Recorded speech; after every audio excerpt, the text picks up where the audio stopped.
At T-Mobile, our critical mission is providing unparalleled 5G coverage for when connectivity is mission critical.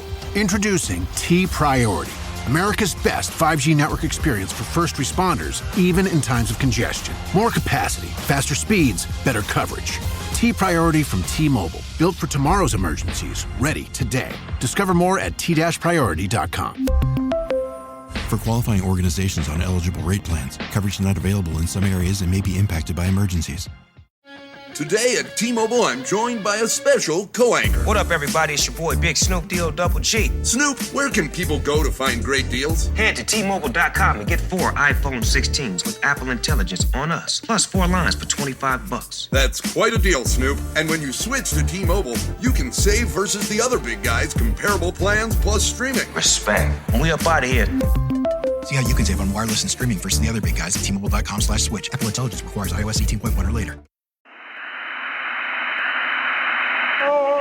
Wonder-working power in the precious... Incredible as they seem, are not the results of mass hysteria.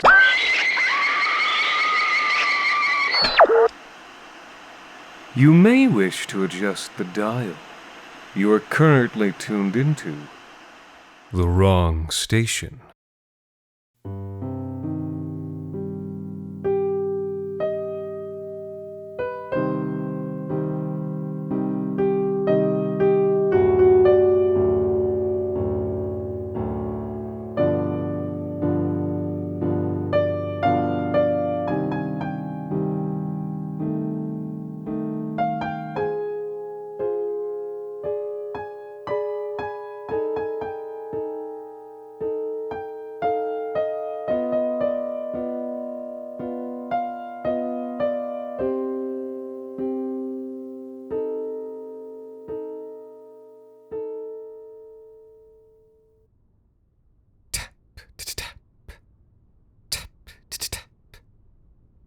The shrink's cane echoed down long gray hallways, resounding from the square edges of gray fluorescent lights. He liked the sound and feel of the stick, its weight in the palm of his hand. He liked the air of mystery and easy authority he felt he had while carrying it. He was a character. He was decidedly a character, for he had made himself into one. At a certain point in his life, he had given up on being the kind of man he'd want to be, and so he'd settled on being a man of prestige, power, and eccentricity. He wore purplish dark glasses, even indoors, even at night, even indoors at night in a dim-lit building like this one. He dressed in all black, always, and his white hair flowed back from underneath his black fedora. Though his goatee was also white, he wasn't quite as old as he seemed. The truth was, when he looked at his bathroom mirror reflection in the morning's gold glow, he thought of himself as a ruined man, worthless and despoiled. He hated himself in those moments. He did hate himself. But when he assumed the black clothes and gently psychedelic glasses, when he lifted up his cane/walking stick with its ebon pseudo-Africana carvings, he felt like he left himself behind. His name dissipated like morning mist, and he became the Shrink, an avatar of learning, psychological and esoteric, a man with secret knowledge that made him interesting and strong, a man invested with a whiff of power, the power of the state. And then he found that he liked himself just fine. Tap, tap, tap. The echoes of his stick died away. He had arrived in front of a steel door inset with a small, shatterproof glass panel. Because of his position, the guards on either side hastened to open the door for him. When he was himself, alone, at home, there were so many basic tasks he had to struggle with. It might take him 40 seconds to shove aside an awkward door. But out here, where he was the Shrink, the power of the state enrobed him, and spirits jumped to his command. Open sesame. He glided through the open door. Within, gray and dim-lit concrete walls pressed in around a stainless steel picnic table, where a man sat hunched and handcuffed to his seat. This man was small, and his skin was darker than the shrink's, and he had several days' growth of beard. His orange jumpsuit was almost washed out to gray. The shrink took a seat across from him with the usual difficulty, tossing down a manila file folder as he did. "Mr. Carter," he began, searching through pockets for his vape pen. "Do you know who I am and why I'm here?" "You're the shrink."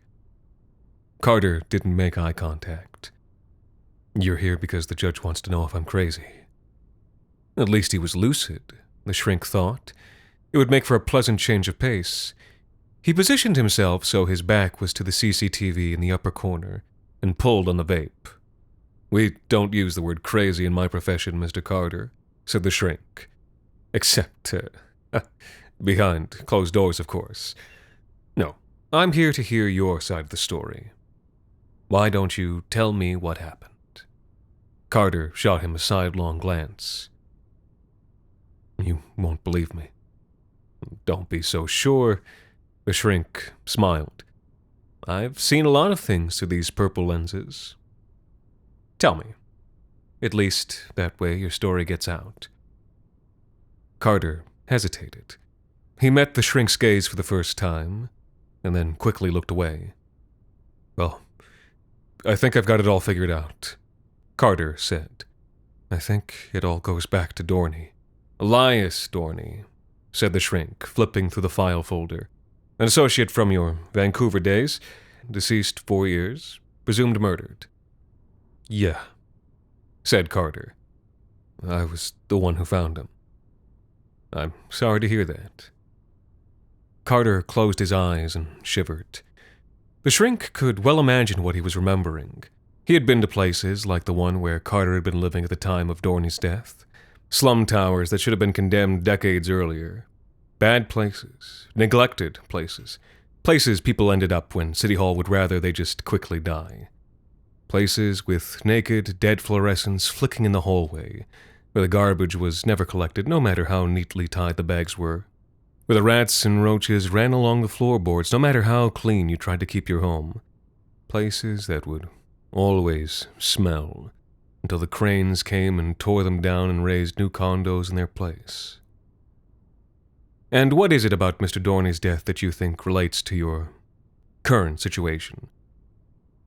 "Well," Carter shivered. His eyes kept flicking up to the shrinks for reassurance, and then away from the steady purple gaze. "Well, I think they killed him. They drove him crazy first, because that's what they do. What they tried to do to me." "Who's they, Mr. Carter?" "Well, I don't know if it's them exactly, or if they're working for someone else, you know. But I think they must be the ones who did it, the actual killing. And then they came after me, because I was the one who found Dorney, after what they did to him, and because I can see them. You know? No one else seems to be able to see them." "See who, Mr. Carter?" The little guys. The little men." "Little men?" Carter hesitated. He'd been caught up in the excitement of finally being able to tell his story, but now remembered that the person he was talking to was a stranger. He looked down. He started to close up. The shrink took swift action. "Tell me about these little men, Mr. Carter." You won't believe me. I'm not here to make judgments. With respect, Doctor, isn't that exactly what you're here to do?" "Well," Carter had a point. "I'll keep an open mind," said the shrink. It was a lie made smooth with practice. After a short pause, Carter bought it. My dad works in B2B marketing. He came by my school for career day and said he was a big ROAS man. Then he told everyone how much he loved calculating his return on ad spend. My friends still laugh at me to this day. Not everyone gets B2B, but with LinkedIn, you'll be able to reach people who do. Get a $100 credit on your next ad campaign. Go to linkedin.com/results to claim your credit. That's linkedin.com/results. Terms and conditions apply. LinkedIn, the place to be, to be. Are your ulcerative colitis symptoms proving difficult to manage? Tremfya guselkumab can help you manage the cycle of UC symptoms. At 1 year, many patients taking Tremfya achieved clinical remission, and some patients also achieved endoscopic remission. Individual results may vary. Tremfya is a prescription medicine used to treat adults with moderately to severely active ulcerative colitis. Serious allergic reactions and increased risk of infections may occur. Before treatment, your doctor should check you for infections and TB. Tell your doctor if you have an infection, flu-like symptoms, or if you need a vaccine. Ask your doctor if Tremfya can help you manage the cycle of UC symptoms. Call 1-800-526-7736 to learn more, or visit tremfyaradio.com. They're little. About this high, he began, holding one hand about 1.5 feet off the floor. You only ever see them out of the corner of your eye, even if they're standing right in front of you. They're black and whitish, or maybe just dark and shiny. Like I said, it's hard to see them, even if you're able to see them. And most people can't see them. But then the thing I really don't like about the little men is their heads. Their heads are too thin. Like... He pressed his hands together, miming compression. And then because of how they are, like dark and light and dancing all the time, because their whole bodies almost flicker, it's like their heads are almost candles. Candles burning with black fire. I see, said the shrink. In spite of himself, he felt a little shiver pass through him.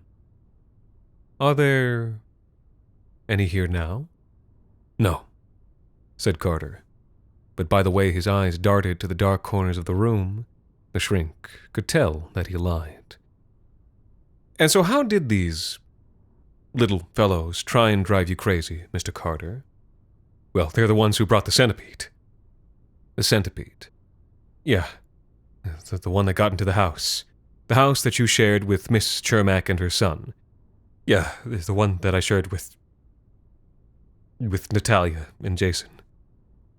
And when, the shrink continued, treading gently, did you first encounter the centipede? Carter gave him the date. It was exactly 4 years to the day after Elias Dorney's death. At first I thought it was just something normal moving in the tree, Carter said. Go on. But the tree was right outside the house. Its branches went right up to Jason's window, and I realized that whatever was in the tree was dangerous, right?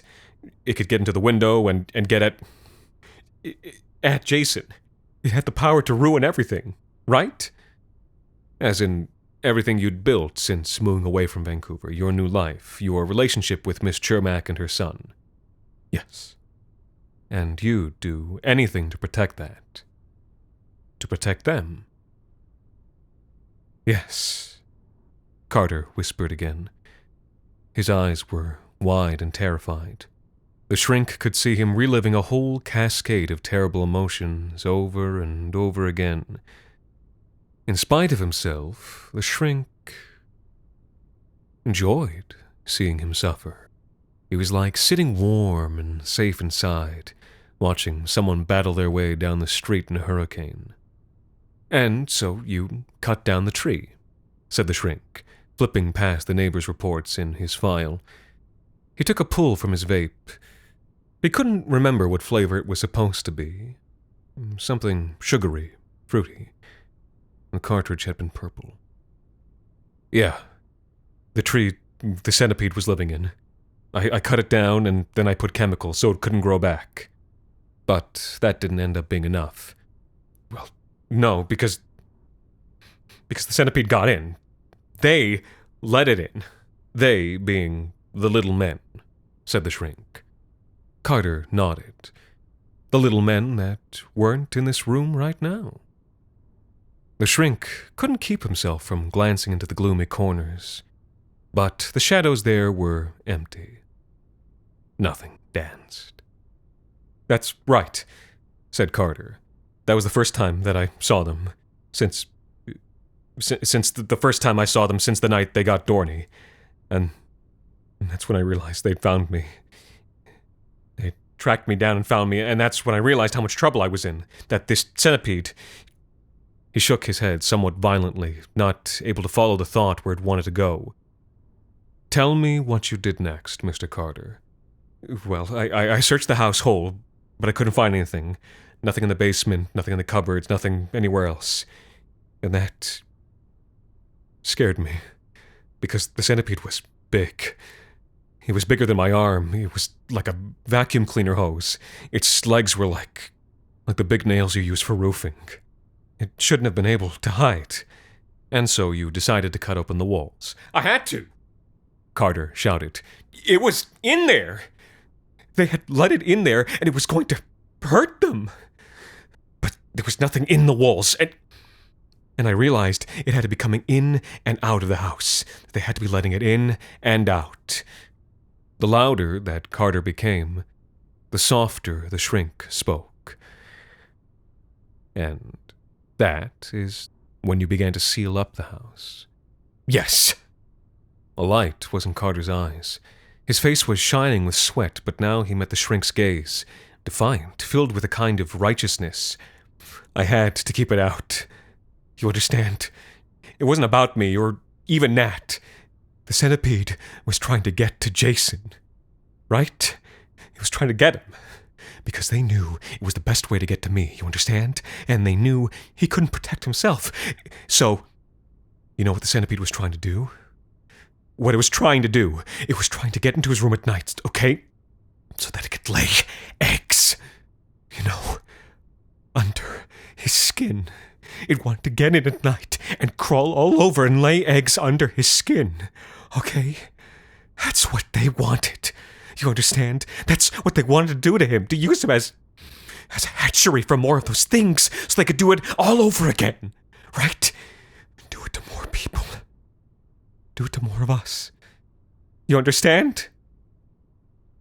Carter's eyes were locked on the shrinks by now, furious and tense, no longer lost, but proud, blazing and assured. One of the gray bulbs burned out above. The light in the room dimmed, and the shrink's eyes were inscrutable behind their purple lenses. "And then," he said, "you found the centipede." I kept hearing it," Carter said. As suddenly as he had blazed up, he was faltering now. He was getting close to the part of the story that he couldn't escape. I checked the house 100 times, but there was no way in or out. Everything was hammered up, taped up, sealed up tight. You could only get in and out the front door, and we were all stripped each time we came in to make sure we weren't carrying any eggs. So there was no way for the centipede to get in and out, but I kept hearing it.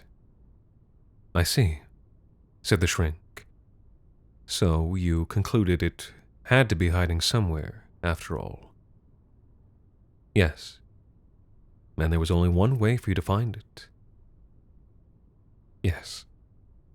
You had to smoke it out, somehow."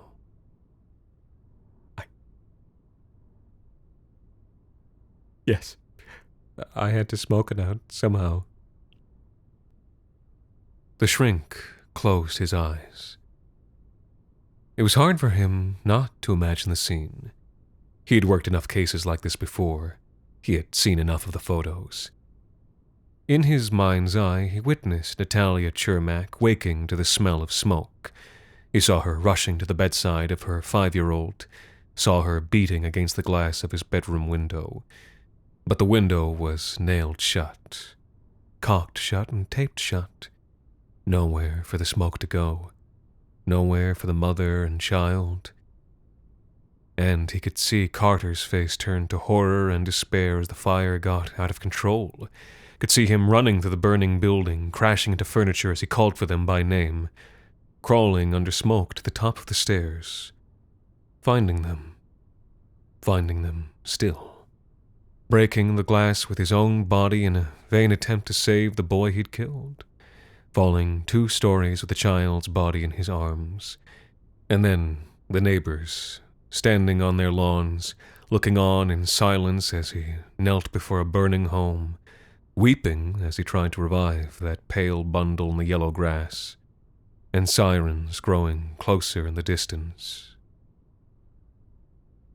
And then, in spite of himself, he imagined small and shadowed figures, each no more than 18 inches tall, with heads like black candles, dancing in a ring around him, unseen by any of the neighbors, their dance for Carter's eyes alone. The shrink leaned back. He opened his eyes. Carter was still looking at him, but now the flame had gone out fully, and Carter quickly turned away from that flat and purple gaze. A long silence fell between them, only the dull white noise of distant fans and generators. "They tell me you tried to save Jason, Mr. Carter," said the shrink at last, "and at great personal risk." "I tried to save him. They also tell me you kept the paramedics from getting to him, that you were scratching at his skin and they couldn't get you away from him." It had gotten to him already. The centipede, I don't know how. He was full of eggs. It had laid all its eggs underneath his skin. I was too late. I couldn't get them out. I tried so hard. The shrink closed up his file. The last piece of paper was a black and white copy of a photograph showing post-mortem injuries on Jason Chermak's body. The image was quite shocking, even to him. He took a long, final pull on his vape pen, and then began the lengthy process of getting up. "Well, Mr. Carter, it seems to me that you've been very brave." "Wait, you're going?" "Oh, yes, I have all I need." "But did you want to know if I have answers for you, yes?" The shrink looked down upon him, half silhouetted by the gray dim light of institution.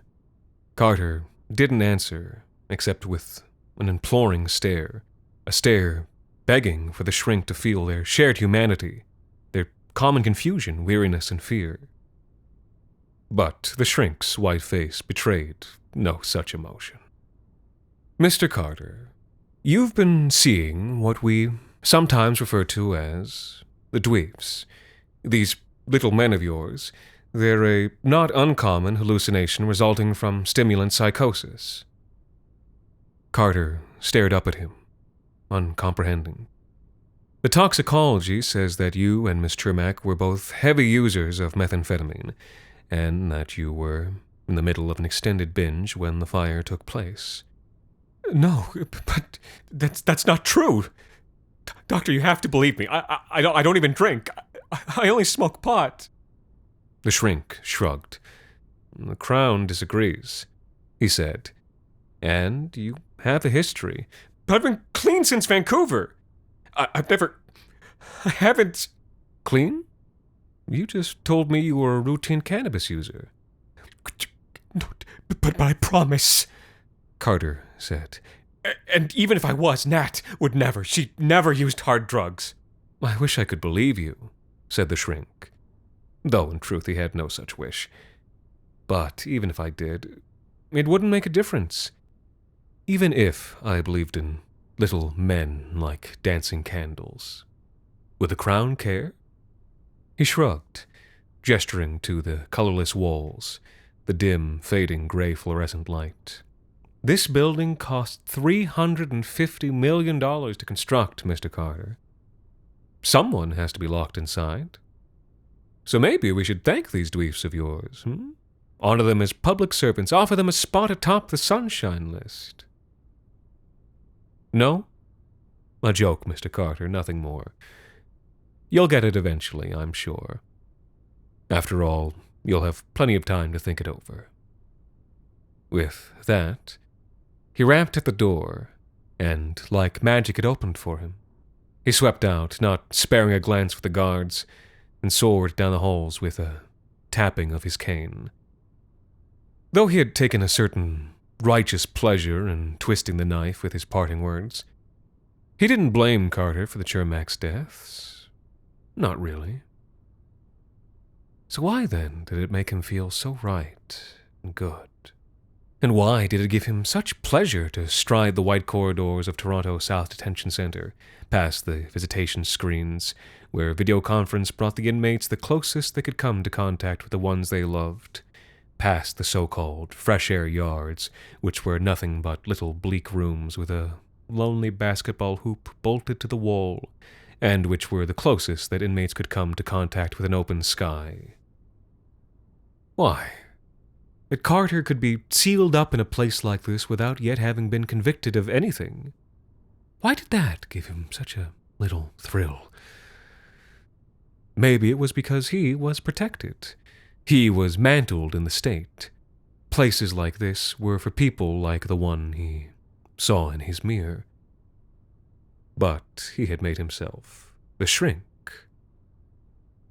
They returned his phone and particulars at the gate, and then he tapped his way through the empty parking lot. His car was expensive and black. Its windows had a purplish tint. The doors even opened for him at a button's push, like magic. Inside, he sat for a moment with his hands on the steering wheel and gazed into the rear-view mirror. The shadows of the back seat were still and dark. "Are you there?" he asked. No sound answered him. He reached beneath the seat and came up with a little decorated box. From inside, he produced a bag of powder and a small, corroded silver spoon. 1 spoon per nostril, and it felt like coming home. The old euphoria filled him, and he smiled to see the little figures dancing on the back seat. Half men, insubstantial, dancing and burning like little black candles. "Tell me something," he asked. "Are you real?" They danced and danced in response. "My little friends, I think you are. But why him? Why, out of everyone, did you choose to do it to him?" They only danced. They danced and danced in utter silence. But the shrink just laughed and put his car in gear. Though they hadn't spoken, he thought he had his answer now. He knew the real reason, and flushed as he was with serotonin, it didn't bother him at all. They did it because they loved to do it. What other reason could there be? Gray fluorescents didn't make themselves.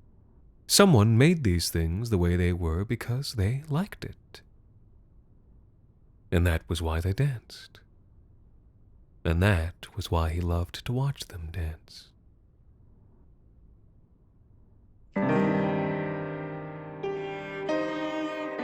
The Wrong Station is made possible with the generous support of our listeners on Patreon. Patrons can listen to The Wrong Station ad-free, as well as get access to bonus episodes, discussions, and more.